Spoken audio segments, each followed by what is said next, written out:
Hello everyone.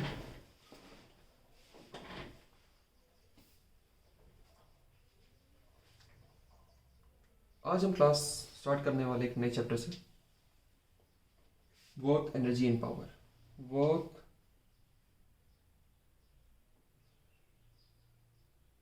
Energy and power. Actually ये work and energy आपका chapter है। Power आपका एनर्जी से रिलेटेड चीज होती है, उसे डिस्कस करेंगे। चैप्टर आपका जो बुक में आपको दिखेगा वो दिखेगा आपको वर्क एंड एनर्जी। इसमें हमको मेन 3 पार्ट के बारे में पढ़ना है, वर्क, एनर्जी और एक तीसरा और है पावर। 3 चीज हमें इसमें मेन पढ़नी है। तीनों से रिलेटेड कुछ फॉर्मूले हैं, कुछ सब टॉपिक्स हैं वो देखने हैं। स्टार्ट करते हैं works. So what is work? अगर आपने इस डस्टर को उठा के यहां से यहां रख दिया, मतलब इसकी पोजीशन पहले इस डस्टर की यहां थी, आपने कुछ फोर्स लगाया, आपकी डस्टर की पोजीशन यहां थी, आपने कुछ फोर्स लगाया, फोर्स लगाने के बाद ये यहां पर चले गया, अब इसकी पोजीशन हो गई है यहां। तो इसी को बेटा हम वर्क कहते हैं। तो वर्क है कि actually whenever a force makes a body move, then work is said to be done. So what is work? Whenever a force makes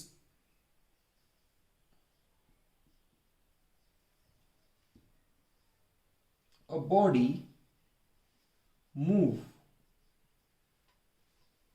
then work is said to be done. या simple भाषा में कह सकते हैं, ये तो हुआ जब भी आपका बॉडी मूव करेगा तो उसे कहेंगे work.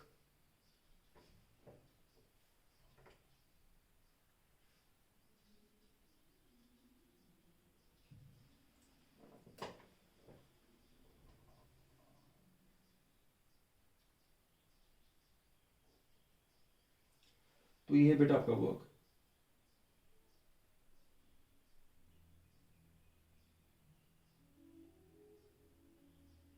So work is then when force produce motion, या ऐसे कह सकते हैं आप, work is done when a force produces, जब भी आपका फोर्स कुछ मोशन प्रोड्यूस करता है। जैसे अभी देखा आपने डस्टर मूवमेंट हुआ तो यही था बेटा आपका वर्क। क्लियर? सपोज मेरे पास एक ब्लॉक रखा गया है, अब इसको मैथमेटिकली हम कैसे डिफाइन करेंगे? मैथमेटिकली वर्क को डिफाइन करने का तरीका ये है,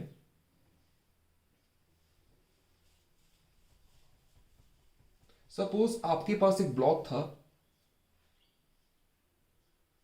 उसका इनिशियल पोजीशन ये था, आपने उस पर कुछ फोर्स अप्लाई किया, फोर्स आपने अप्लाई किया F इस ब्लॉक में दिया आपने फोर्स इसमें। इस फोर्स की वजह से इसकी जो इनिशियल पोजीशन थी, ये था इसका इनिशियल पोजीशन, इनिशियल पोजीशन, ठीक है। फोर्स देने की वजह से इस बॉडी ने थोड़ा अपने आप को डिस्प्लेस किया, ये हल्की मूव हुई।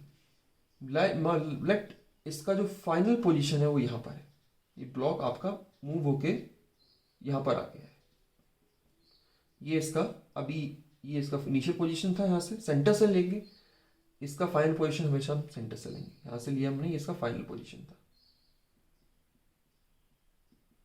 तो बॉडी ने अपने आप को यहां से लेके यहां तक क्या किया? डिस्प्लेस। ये आपका डिस्प्लेसमेंट है।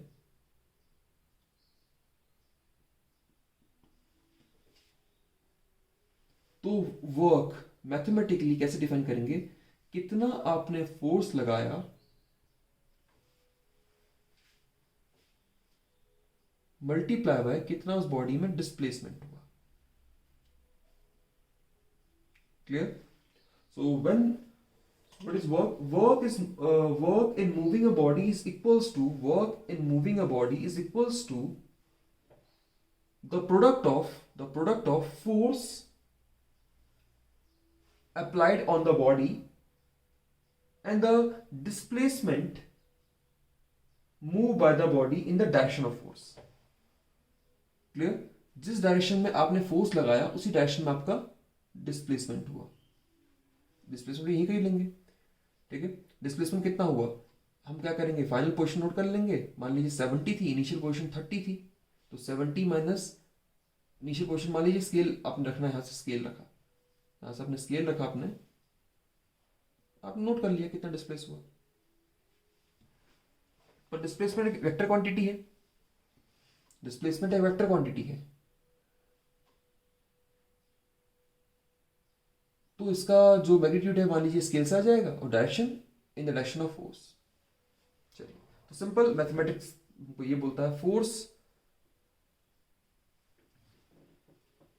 जो है पता करिए, डिस्प्लेसमेंट पता करिए, दोनों को मल्टीप्लाई करिए, आपका मिल जाएगा वर्क. फोर्स की बेटा एसआई यूनिट होती है न्यूटन और डिस्प्लेसमेंट की एसआई यूनिट होती है मीटर. तो न्यूटन पर मीटर आपकी एसआई यूनिट किसकी है, वर्क की. वर्क की एसआई यूनिट क्या है बेटा, न्यूटन पर न्यूटन मीटर. न्यूटन मीटर मतलब इसको ऐसे लिख सकते हैं, न्यूटन मल्टीप्लाई बाय मीटर या नॉर्मली न्यूटन मीटर. और इसी को एक और नाम, बहुत फेमस नाम है इसका, इसी को बोला जाता है जूल. न्यूटन मीटर को ही बोला जाता है जूल. क्लियर? 1 न्यूटन मीटर, याद रखिएगा, 1 newton metre is equals to 1 joule. J symbol है जूल का, जे. क्लियर? अगर मैं डिफाइन करूं कि 1 जूल कितना आपका वर्क होगा, 1 जूल अगर किसी आप में लगाते हैं तो उससे कितना वर्क होगा. 1 जूल मतलब अगर आपने 1 जूल को डिफाइन करना है तो आपने क्या बोला, एक बॉडी है उसमें मैंने 1 न्यूटन का फोर्स लगाया और बॉडी 1 मीटर गई. अगर कोई बॉडी 1 न्यूटन की फोर्स लगाने से 1 मीटर मूव करती है तो बोलेंगे जो आपका एनर्जी वर्क हुआ वो था आपका 1 जूल. तो 1 newton multiply by 1 metre is equal to 1 joule. यही है बेटा आपका जूल का definition. When the force of 1 newton moves a body through a displacement of 1 meter, it's known as 1 joule.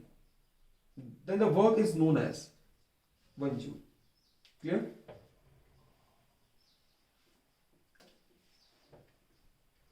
चलिए, ये तो था बेटा आपका अगर बॉडी लीनियर मूव कर रही है तो. अगर बॉडी लीनियर मूव करती है, स्ट्रेट लाइन मूव करती है. अगर आपकी बॉडी मूव करे थोड़ा वेज पे, मतलब थोड़ा टिल्टेड पे, मतलब आपने एक, जैसे आप स्टेयर्स पे, जैसे आप स्टेयर्स से मूव करते हैं, ये ऐसे ऐसे मूव कर रहे हैं, ठीक है. तो मान लीजिए बॉडी अभी आपकी यहां पर पहुंच गई है, यहां से यहां पर थी, फिर यहां गई, फिर यहां उठा के आपने यहां रखा, ठीक है. तो जब भी आपका बॉडी मूव, अब मतलब जमीन से जब उठ जाएगी, तो उसमें थोड़ा सा ग्रेविटी लगेगा नीचे को. यहां ग्रेविटी फील कर रहा होगा, ये ग्रेविटी फील कर रहा होगा, ग्रेविटी फील कर रहा होगा, ग्रेविटी फील कर रहा होगा. तो मतलब मैं बॉडी को यहां से उठा के इस हाइट पे लेके आऊं,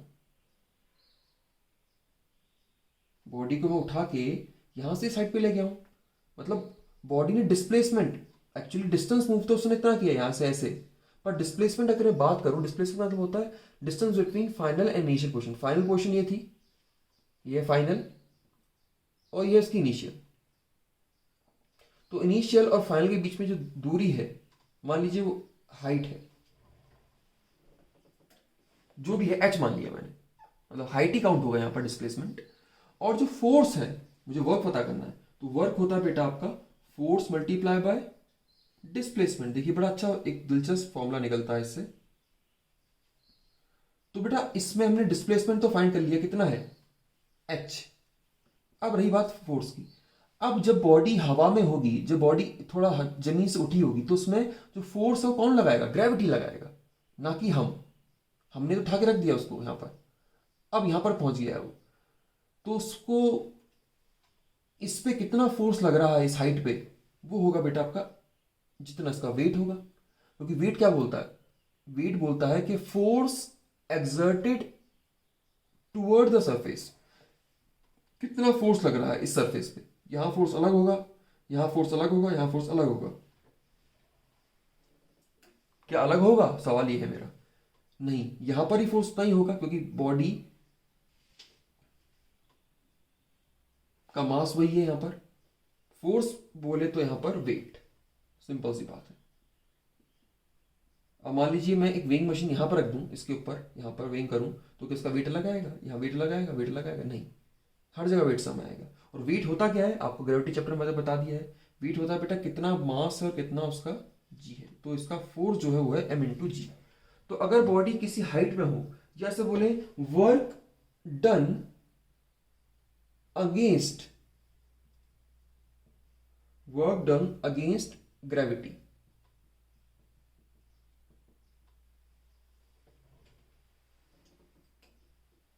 तो आपको कुछ अगर ग्रेविटी मतलब बॉडी जब लीनियर ना हो, थोड़ा हाइट मूव कर रही हो, ऊंचाई में जा रही हो, क्लियर? सपोज आपने अगर किसी बॉल को दो केस हो सकते हैं। अगर आप किसी बॉल को किक मारे, वो बॉल किक मारने के बाद यहां से यहां पहुंच गई, या उस बॉल को आपने हवा में उछाल दिया। अगर आपने इस बॉल को हवा में उछाला, बस उसका हाइट पता कर लीजिए कितना गया वो, इस बॉडी का मास पता कर लीजिए कितना गया, और जी तो वैल्यू फिक्स होती है 10 मीटर पर सेकेंड स्क्वायर। तो आपके पास एम होगा, जी होगा, एच होगा, तो पता चल जाएगा आपने इस बॉडी को उछालने में कितना वर्क किया है। तो ये था बेटा जब आप ग्रेविटी के वजह से वर्क कर रहे हो, ग्रेविटी के अगेंस्ट वर्क कर रहे हो। क्लियर? चलिए, बॉडी चाहती का है नीचे आना, उसको ग्रेविटी से नीचे खींचा जाता है, पर उससे मैं उठा रहा हूँ, हाइट में ले जा रहा हूँ, तो मुझे ग्रेविटी के क्या करना है? अगेंस्ट वर्क करना है। तो जब भी ग्रेविटी के अगेंस्ट वर्क हो तो फॉर्मूला होता है एम जी एच, ध्यान रखिएगा। चलिए, ये था बेटा आपका वर्क और उसका कुछ फॉर्मूला। अब बात करते हैं बेटा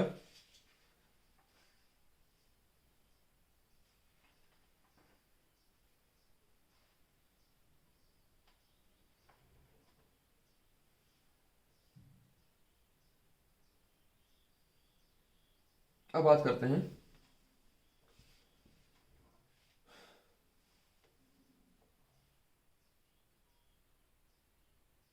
जब बॉडी को मैंने ऑब्लिकली, जब बॉडी को मैंने ऑब्लिकली मूव कराया हो, जब बॉडी को मैंने ऑब्लिकली मूव कराया हो, ऑब्लिकली मूव मतलब तिरछा,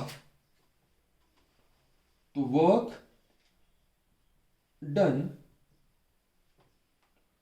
bye a force acting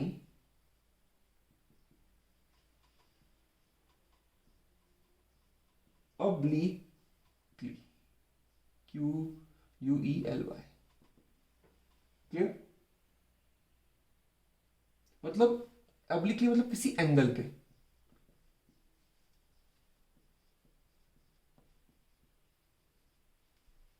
clear? Suppose अगर मैं एक एग्जांपल दूं, सपोज आपके पास एक गाड़ी है, एक गाड़ी है, छोटी सी टॉय कार है, एक टॉय कार है आपके पास, उसे एक बच्चा खींच रहा है, उसे एक बच्चा खींच रहा है, ठीक है? सपोज आपके पास एक टॉय कार है,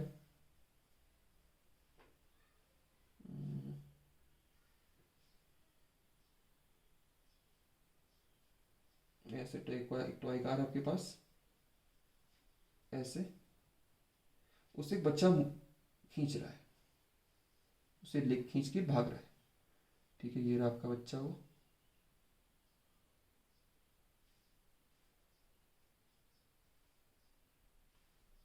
बच्चा इसको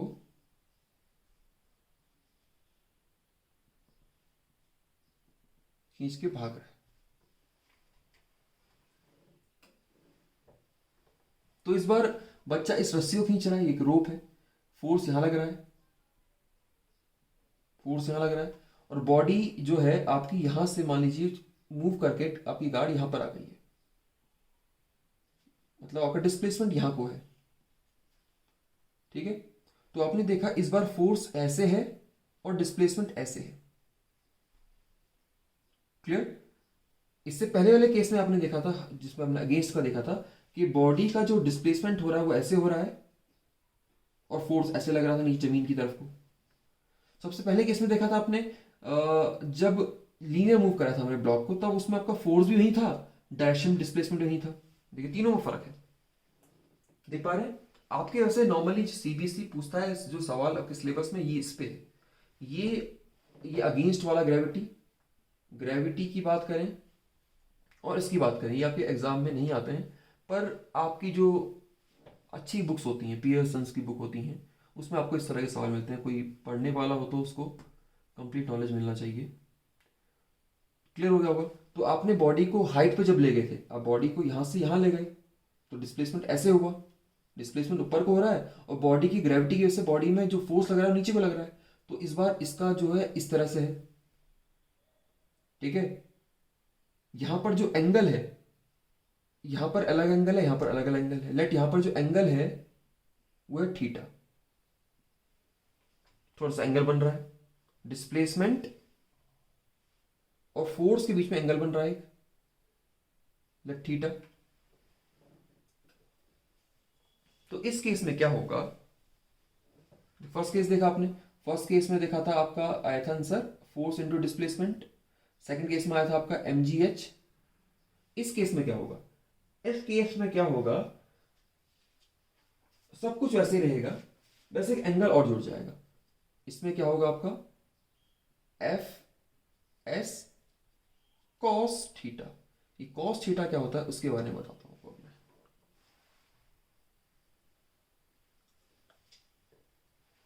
ये कॉस थीटा क्या होता है उसके बारे में बताता हूं। कॉस आपका टिग्नोमेट्रिक फंक्शन है, जिसके बारे में आप 10th क्लास में बहुत डिटेल में पढ़ेंगे।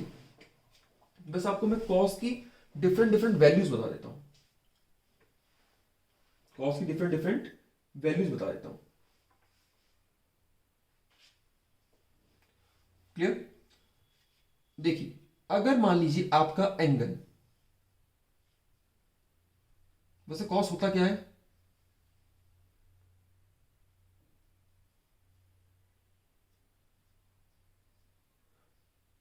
आपने राइट एंगल ट्रायंगल देखा होगा, राइट एंगल ट्रायंगल जो होता है, राइट एंगल ट्रायंगल में यहां थीटा होता है, ये होता है राइट एंगल ट्रायंगल का बेस, ये होता है राइट एंगल ट्रायंगल का हाइपोटेन्यूज, जिसको हम लॉन्गेस्ट साइड बोलते हैं, और ये बेटा इसका हाइट एल्टीट्यूड, इसे परपेंडिकुलर कहते हैं, ये परपेंडिकुलर बेस पे। तो कॉस का मतलब होता है कितना बेस है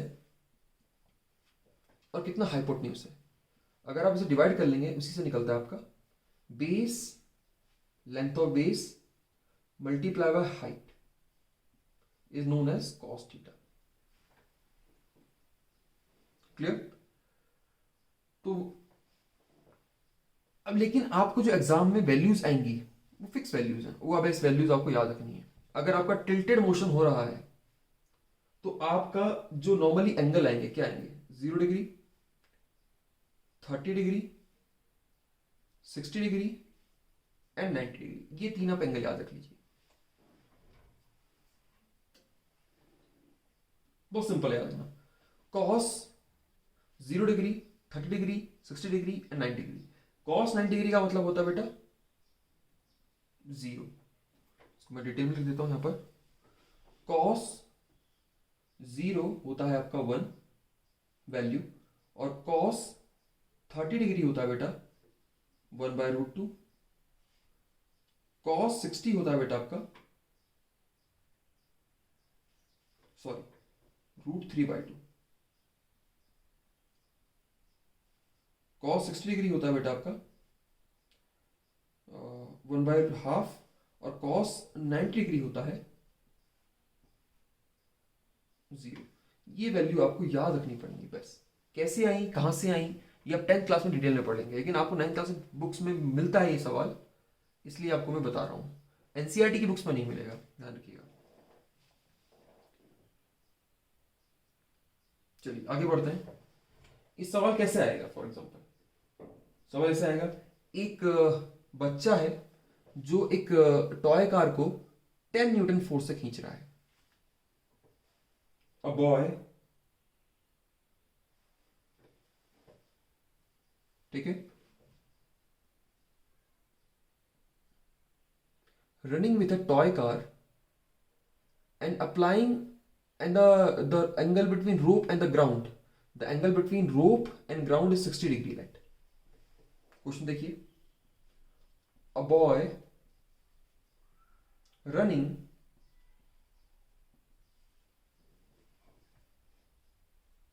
with a toy car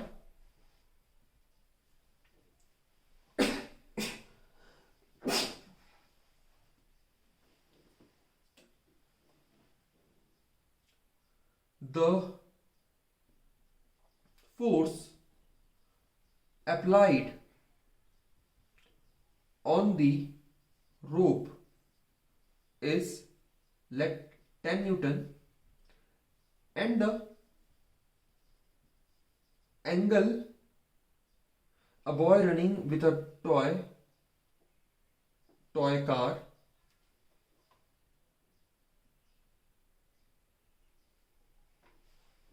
यहां पर उसको मिटा देता हूं थोड़ा सा, क्वेश्चन हल्का सा change. A boy running with a toy car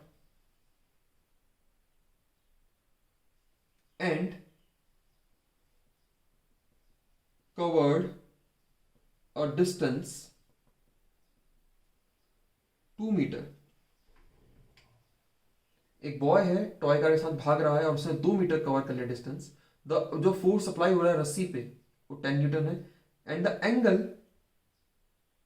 between rope and ground, rope and ground is 60 degree. Find work done by boy. Boy ने कितना वर्क किया। सिंपल सवाल है, ठीक है। एंगल की बात हो गई है, एंगल की बात होगी मतलब ये फॉर्मूला अप्लाई होगा। तो मुझे वर्क निकालना है, इसका जो सॉल्यूशन होगा, तो भैया आपके लड़के ने जो रस्सी खींची वो खींची 10 न्यूटन से।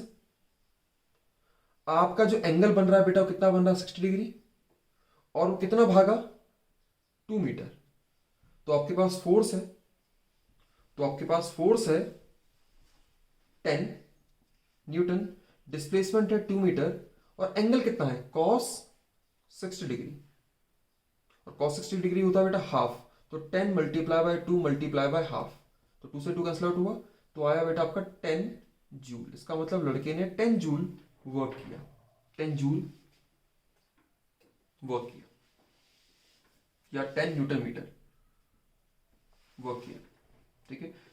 एंगल का कोई यूनिट नहीं होता, 30 डिग्री है, इसका कोई एंगल का कोई यूनिट नहीं होता, क्या रखिएगा, सॉरी cos 60 डिग्री का, इस ट्रिग्नोमेट्रिक फंक्शन का कोई भी यूनिट नहीं होता। तो इसका न्यूटन, इसका मीटर, न्यूटन मीटर आंसर आया। न्यूटन मीटर को हम क्या कहते हैं, जूल। ये था आपका थर्ड टाइप ऑफ जो आपका वर्क पूछ सकते हैं। यही है बस, तीन तरह के होते हैं आपके केसेस। टाइप नहीं बोलूंगा, केसेस बोलूंगा। चलिए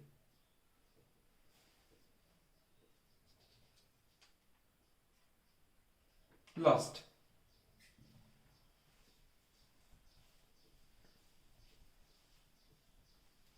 type of work. Type of work बेटा आपको मैं जितना लिखाता हूं उतना ही आप कॉपी में लिखिए, आपके 100% सवाल सॉल्व होंगे किसी भी बुक से। क्योंकि न्यूमेरिकल फिजिक्स में तभी सॉल्व होते हैं जब थ्योरी आपने ज्यादा पढ़ी हो और अच्छी पढ़ी हो, तभी आपके सवाल सॉल्व होंगे। एनसीईआरटी की बुक की रीडिंग करना बहुत अच्छी बात है, लेकिन वो सफिशिएंट नहीं है। उसके अलावा कुछ फ्रेशर्स पढ़ लेनी चाहिए, बहुत अच्छी अच्छी आती हैं मार्केट में।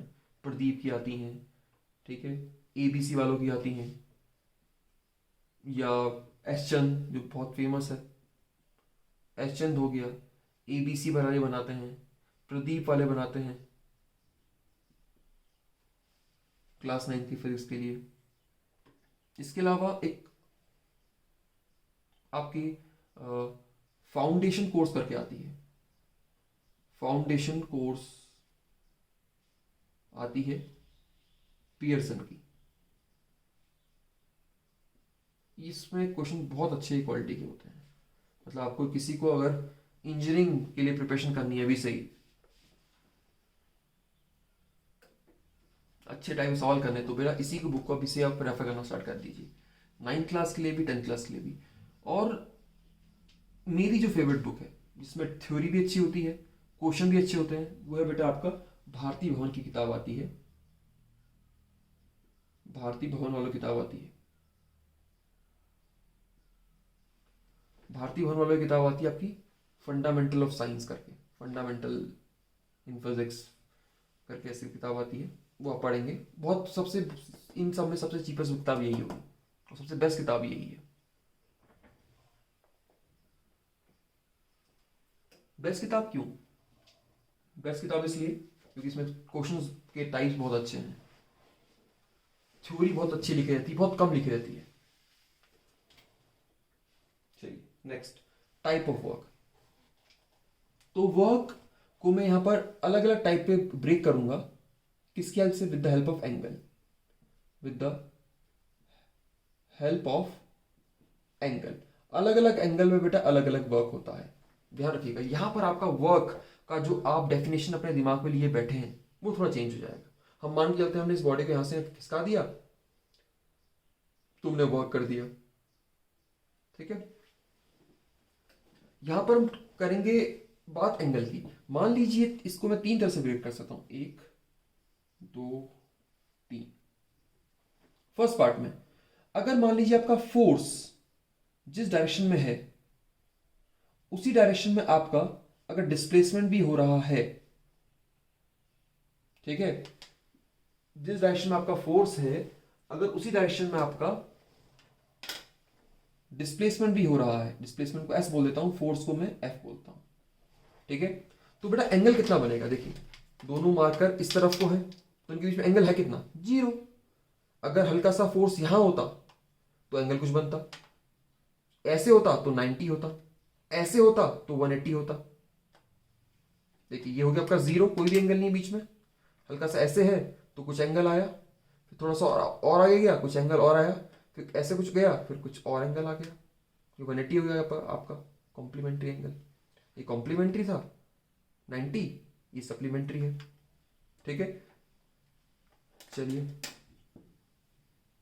तो इस केस में जो आपका एंगल है, आपका एंगल है 0 डिग्री, ठीक है। तीसरा सेकंड केस क्या हो सकता है? जब आपका फोर्स ऐसे हो और आपका डिस्प्लेसमेंट ऐसे हो। ये कब हो सकता है? ये कब हो सकता है? जब आपने एक फुटबॉल में आपने क्या किया, किक मारा। जब आप फुटबॉल में किक मारेंगे तो क्या होगा? फोर्स भी आपने यही अप्लाई किया, बॉडी भी सीधी सीधी यही, डिस्प्लेसमेंट भी यही का हुआ, ठीक है। जब आपने फोर्स अप्लाई यहां किया पर डिस्प्लेसमेंट उसका अपोजिट हो रहा है, यहां फोर्स ये रहा, डिस्प्लेसमेंट उल्टा जा रहा है, ये कैसे हो सकता है? हो सकता है इन केस ऑफ स्प्रिंग, जब आप स्प्रिंग को खींचते हैं ऐसे तो आपका फाइनल डिस्प्लेसमेंट होता कहां है उसका? इधर को, अंदर को। जाता कहां है वो? अंदर को, ठीक है। या ऐसे बोल दीजिए जब आपने एक दीवार में बॉल फेंक के मारी, आपने एक दीवार में बॉल फेंकी, फोर्स दिया आपने इधर, पर बॉडी आई कहां? पलट के इधर को आई, उल्टी, अपोजिट। तो एंगल कितना हुआ? इसको मैं हल्का सा ऊपर ले लेते, हल्का सा क्या मतलब एंगल कितना हुआ इसमें? इसको अगर मैं हल्का ऐसे बोल दूं कि बॉडी वो फोर्स अप्लाई यहां हुआ था और बॉडी का डिस्प्लेसमेंट यहां हुआ, बॉल यहां को आई, तो एंगल 180 हुआ, ठीक है। तीसरा केस क्या हो सकता है? ठीक है, इस केस में क्या बनेगा? एंगल कितना बनेगा आपका? 180। इस केस में जो एंगल था, साथ साथ मैं एंगल की बात भी कर रहा हूं, देखिए ध्यान से। तो जब 0 डिग्री था, जो 180 था, और जब 90, फोर्स आपका है, डिस्प्लेसमेंट आपका इधर को है और फोर्स है आपका ऊपर या नीचे, कहीं भी ऐसे हो या ऐसे हो, एंगल 180 बनना चाहिए। एंगल 180 सॉरी, एंगल कितना बनेगा 90 डिग्री। जो फोर्स और डिस्प्लेसमेंट पे एंगल कितना हो 90 डिग्री, तब क्या होगा। चलिए, इस केस में आपका जो वर्क होगा इसको बोलेंगे हम पॉजिटिव वर्क। नोट रखिएगा, 3 तरह के जो वर्क हैं, पॉजिटिव वर्क। इस केस में जो वर्क होगा इसको बोलेंगे हम नेगेटिव वर्क। वर्क हमारा क्या हो रहा है, नेगेटिव। इस केस में बोलेंगे बेटा हम, बड़ा इंपॉर्टेंट है ये वाला, इसको बोलते हैं बेटा जीरो वर्क। यहां वर्क ही नहीं हुआ, यहां पर कोई वर्क ही नहीं हुआ। तीनों केस की एग्जांपल अब मैं देख लिया आपने, positive work, negative work, zero work क्या होता है। मतलब इसमें जो आपका फॉर्मूला बनेगा वो बनेगा, इसमें बनेगा आपका formula W into F into S, इसे बनेगा W equal to minus F S. थोड़ा सा आप अच्छे से स्पेस देके करिएगा तो ज्यादा बेटर लगेगा। तीसरा केस के बारे में बात करते हैं। तीसरा केस नेगेटिव वर्क कैसा हुआ, नेगेटिव वर्क का देखते हैं। तीसरा जीरो वर्क का, सॉरी तीसरा केस जो हमारा जीरो वर्क है। सपोज एक कुली है, बहुत फेमस एग्जांपल है, ठीक है। कुली, कुली नंबर 1, लो भैया गोविंदा बोली आता है इसमें। तो सपोज एक कुली है जो सर पे सामान रख के चल रहा है, सर पे सामान रख के चल रहा है ऐसे, ठीक है। और वो चलते चलते यहां पहुंच गया, चलते चलते चलते चलते यहां पहुंच गया, यहां से इसने स्टार्ट किया। तो डिस्प्लेसमेंट तो बेटा इसका हुआ यहां पर, डिस्प्लेसमेंट कहां हुआ, यहां पर। डिस्प्लेसमेंट कहां हुआ उसका, इधर को। और उसका सामान का जो फोर्स है वो कहां को लग रहा है, नीचे को। डिस्प्लेसमेंट हुआ उसका यहां पर, फोर्स कहां लग रहा है, नीचे को। तो एंगल कितना हुआ, एंगल हुआ बेटा 90। तो फोर्स, जब भी फोर्स और डिस्प्लेसमेंट के बीच में एंगल 90 हो तो सब क्या बोलते हैं, जीरो वर्क, कोई काम नहीं। तो इसका मतलब आप कुली को फ्री के पैसे देते हो, साइंस की भाषा में। समझ आया, अच्छा कॉन्सेप्ट था। तो याद रखिएगा, जीरो वर्क का मतलब होता है जब एंगल बिटवीन,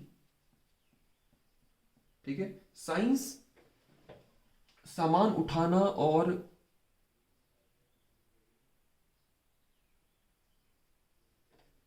इस कुली के सामान उठाने के और चलने की वजह से जो वर्क निकालता है, उस साइंस को क्या बोलता है, इस कुली ने जो वर्क किया जीरो किया। क्यों किया, अभी हमने देखा कि जब भी आपका वर्क, अब कैसे वर्क जीरो हुआ, आपको पता है वर्क जो होता है यहां पर ग्रेविटी की वजह से हो रहा है। आपको तीसरा केस याद होगा, क्या था, एफ एस कॉस थीटा। तो यहां पर एफ, मान लीजिए अगर फोर्स लगाया भी, कुछ फोर्स इसमें लगाया 10 न्यूटन, डिस्प्लेसमेंट इसने किया 2 मीटर, तो एंगल कितना है, cos 90। और cos 90 कितना होता है, आपको चार्ट लिखवाया था, cos 90 कितना था, जीरो। तो जीरो मल्टीप्लाई बाय एवरीथिंग, क्या आएगा आंसर, फाइनली जीरो। तो वर्क होगा आपका जीरो। बहुत फेमस एग्जांपल है कि कुली जब एक सामान लेके चलता है, क्या वो वर्क करता है या नहीं, तो वर्क वो नहीं करता। क्लियर, तो वो वर्क नहीं करता, ठीक है। तो ये था आपका एग्जांपल नंबर 1। एक एग्जांपल और, जब आपकी एक satellite, example number 2, example number 1 zero work करता था वो, example number work for zero work, zero work का दूसरा एग्जांपल है। सपोज ये आपका प्लेनेट अर्थ है, इसके आसपास आपकी सैटेलाइट घूम रही है, इसके आसपास एक सैटेलाइट घूम रही है, ठीक है, ऐसा घूम रही है, इसके आसपास सैटेलाइट घूम रही है, ये अर्थ है। तो सैटेलाइट में अर्थ की तरफ कोई फोर्स लग रहा है, ठीक है। अगर मैं इस पॉइंट की बात करूं, इस पॉइंट, पर्टिकुलर पॉइंट की बात कर रहा हूं, तो फोर्स कहां को लग रहा है, अर्थ की तरफ को। सेंट्रीपिटल फोर्स कहा था कहते हैं इसको। इसी फोर्स की वजह से बॉडी गोल गोल घूमती है। कोई भी बॉडी अगर गोल गोल घूम रही है तो सेंट्रीपिटल फोर्स की वजह से उसके लिए रिस्पॉन्सिबल है। तो यहाँ फोर्स जो लग रहा है वो सेंट्रीपिटल फोर्स लग रहा है। और वो मूवमेंट कहाँ को हो रहा है, उसका, उस बॉडी का मूवमेंट हो रहा है यहाँ को, डिस्प्लेसमेंट है यहाँ को, यहाँ जा रही है वो। सिमिलरली अगर वो बॉडी अगर यहाँ पर अगर वो सैटेलाइट पहुंच जाती तो यहाँ को फोर्स लगता है इधर सेंटर के, धरती इधर सेंटर को, डिस्प्लेसमेंट होता है उसका यहाँ। तो यहाँ भी 90, यहाँ भी 90। इनकेस अगर वो यहाँ होती, अगर वो यहाँ होती सैटेलाइट आपकी, तब भी देखिए तब भी वही होता, फोर्स सेंटर की तरफ को और डिस्प्लेसमेंट ऐसे, तो तब भी 90। तो फोर्स और डिस्प्लेसमेंट के बीच में एंगल क्या बना बेटा इस बार, ठीक है। या फोर्स और मोशन के बीच में, जब भी फोर्स और मोशन के बीच में, या बोले फोर्स और डिस्प्लेसमेंट, क्योंकि बॉडी अगर डिस्प्लेस कर रही है तो सब मोशन में है, तो अगर डिस्प्लेसमेंट और फोर्स के बीच में एंगल 90 बन जाए तो क्या बोला जाता है, 0 वर्क। तो भैया आप ध्यान रखिएगा कि सैटेलाइट जब हमारे आसपास घूमती है, अर्थ के आसपास, तो कोई भी वर्क डन नहीं करती। The work done by the earth on the satellite moving around it in a circular path is 0। याद रखिएगा दोबारा, ठीक है। चलिए, तो एंगल के टर्म में हमने देख लिया 3 तरह के वर्क होते हैं। एंगल 0 हो, एंगल 0 हो तो पॉजिटिव वर्क, एंगल आपका 180 हो तो नेगेटिव वर्क, और एंगल 90 हो तो 0 वर्क। चलिए, यहां पर हमारा खत्म हो गया वर्क। अब नेक्स्ट क्लास में बात करेंगे हम एनर्जी पे। Thank you.